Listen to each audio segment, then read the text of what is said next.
Karena ini masih suasana Agustus pada bulan Muharram, sekedar supaya kita tambah bersyukur bahwa kita itu merdeka tanggal berapa? 17 ya. Bulan Agustus itu bulan berapa? 8 tahun 1945. Sampai sekarang sedang banyak banget viral. Ternyata banyak menemukan hadis ulama-ulama ini, bahkan diakui oleh ulama-ulama Malaysia. Indonesia itu salah satu sinyal yang pernah disampaikan oleh Nabi, bahwa dulu Nabi itu pernah dianugerahkan bisa ngelempit bumi. Kalau bahasa pesantrennya toyil ardi, ilmu toyil ardi, lempit bumi. Dari sini tahu-tahu sampai mana gitu. Itu dari ujung timur sampai ujung barat diperlihatkan oleh Allah sama Nabi kita. Ternyata di belahan bumi ini ada satu wilayah yang dipenuhi keberkahan-keberkahan Allah. Dan itu wilayah punya lambang, punya pusaka warnanya merah dan putih. Itu di zaman Nabi. Padahal Indonesianya belum lahir, jauh banget. Tapi udah dapat sinyal tuh. Singapura kayaknya walaupun merah putih bukan. Ada lagi negara luar juga yang benderanya merah putih bukan. Sehingga banyak ulama-ulama bahkan tidak cuma dari Indonesia, wilayah itu adalah Indonesia. Salah satunya terbukti umat Islam terbanyak di dunia adalah Indonesia. Dan tempat hijrahnya para keturunan-keturunan Nabi itu banyak di Indonesia. Habaib itu banyaknya di Indonesia. Sampai-sampai Mustafa, itu grup debu yang dari Amerika, dia punya guru namanya Syekh Fatah, guru Thariqah dari Amerika dulu. Bertanya, pengen mengamalkan Islam yang terbaik di mana? Istikharahnya ternyata Indonesia. Makanya akhirnya mukim di Indonesia. Tuh. Dan banyak guru-guru besar, sampai-sampai kalau ada lagi hijrah, itu ternyata pengennya kemana? Ke Indonesia. Itu dari Libanon pada begitu. Kenapa? Begitu menatap wajah-wajah orang Indonesia, itu senyumnya tulus. Senyumnya itu asli. Senang senyum. Coba aja bapak-bapak kalau lihat orang India, orang Barat, bahkan orang-orang Arab, senyumnya itu susah, mahal. Iya, senyumnya nggak tahu ada buat dibalik apa. Tapi orang Indonesia itu senyumnya banyak yang tulus.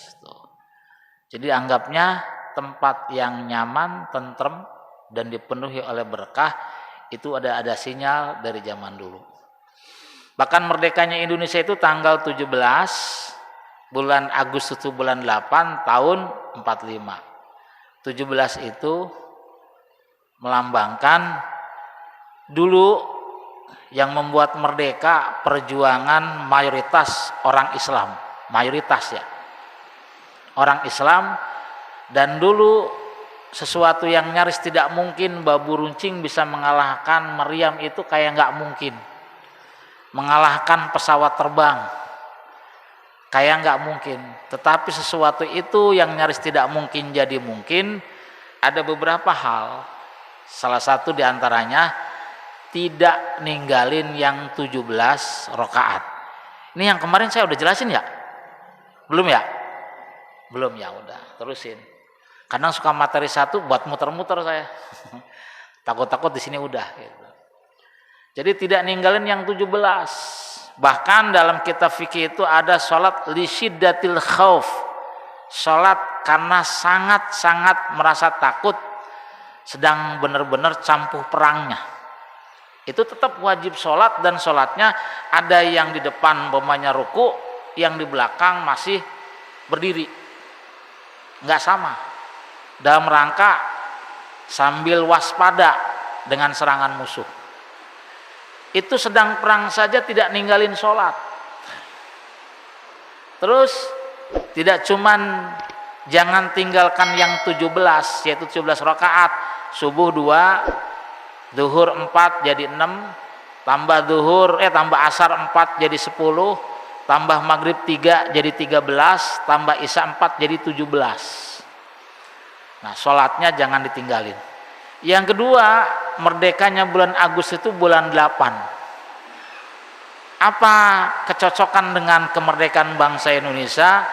8 itu ada doa 8 yang sangat penting. Yang dalam sholat jangan cuman dibaca, tapi sampai hati benar-benar minta sebagai doa. Yaitu antara duduk 2 sujud. Rabbighfirli warhamni warfa'ni warzukni wahdini wa'afini wa'fu'ani. 7 apa 8? 8 ya. Rabbighfirli warhamni warfa'ni, wajburninya belum. Rabbighfirli warhamni wajburni warfa'ni warzukni wahdini wa'afini wa'fu'ani. Diawalinya minta ampun dulu. Sejarah mengatakan dari banyaknya ratusan tahun, ribuan tahun para nabi itu berbuat salah ataupun dalam rangka kepepet, yang pertama ngaku dulu dosa. Nabi Adam mengaku la ilaha illa anta subhanaka inni kuntu minadz dzalimin. Nabi Yunus juga ngaku salah, la ilaha illa anta subhanaka inni kuntu minadz dzalimin. Setelah itu minta rahmat. Kalau minta rahmat, andai kata dosa kita sebanyak bagaikan hamparan pasir yang ada di laut, itu dapat setetes aja rahmat Allah, kasih sayang Allah, itu kayak kita nggak ada dosanya. Saking luar biasanya rahmat Allah. Sampai-sampai ada seorang wali kalau doa, ya Rob, kalau suatu saat kau tuntut dosa-dosaku, aku cuman saya menuntut rahmatmu. Dan saya yakin kasih sayangmu lebih luas daripada dosa-dosamu. Bahasa kasarnya, kan engkau tidak rugi untuk menyiksa saya. Karena di sisi lain engkau adalah rahmatnya maha luas. Tuh. Jadi sampai ada yang ya kayak orang munajatnya kayak orang ngobrol. Iya, saya mah percaya sama rahmatmu.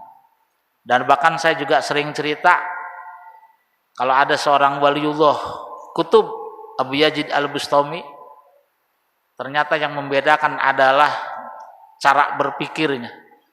Saking luar biasa alim al-alamah, jadi wali besar, suatu ketika munajat sama Allah, ya Rob, perlihatkanlah kelak orang yang selevel saya di surga. Apa Allah ditunjukinya, ada orang yang habis sholat senangnya cuma tidur. Sholatnya sekedar yang pardu-pardu doang, tidur, dikit-dikit tidur. Iya, akhirnya Abu Yazid, ya Allah segininya amat, ngerasa remeh. Orang yang ibadahnya total maksimal, kok kelak di akhirat katanya selevel dengan orang yang senang tidur. Yang membedakan apa? Wahai Abu Yazid, kamu beribadah kepada saya semata-mata karena takwa, karena takut kepada saya. Tetapi dia beribadah kepada saya dan dia hidup itu saking yakinnya sama rahmat saya. Karena yakinnya ini membuat loncat. Tuh. Kalau ada orang ibadah rajin banget, ngaji rajin banget, di sisi lain nggak yakin, tetap levelnya rendah. Itu sholat rajin begitu kok nggak yakin kan aneh. Itu ibadah sampai banting tulang masih nggak yakin juga aneh. Mestinya mah rajinnya ibadah untuk menumbuhkan tambah iman, tambah keyakinan, tambah yakin. Kok ada orang rajin ibadah, rajin doa, malah ragu-ragu. Masih mendingan tadi tuh. Kenapa? Cara berpikirnya, ibadahnya mah nggak seberapa, tapi keyakinannya sama rahmat Allah Subhanahu wa taala luar biasa. Itu yang membuat beda. Tuh. Maka dari itu, ya kita bisa jadi hidup bukan di Madinah, hidup bukan di Mekah, hidup bukan di Yaman, tetapi mudah-mudahan kita punya keyakinan, punya prinsip yang berbeda. Bisa jadi ibadahnya tidak kalah dengan ahli Madinah, sana berlipat-lipat ganda. Tapi kalau nggak yakin, di sini di kampung cuman yakinnya sama Allah luar biasa, naik tetap derajatnya. Naik tuh. Iya naik. Naik derajatnya. Itu yang membedakan.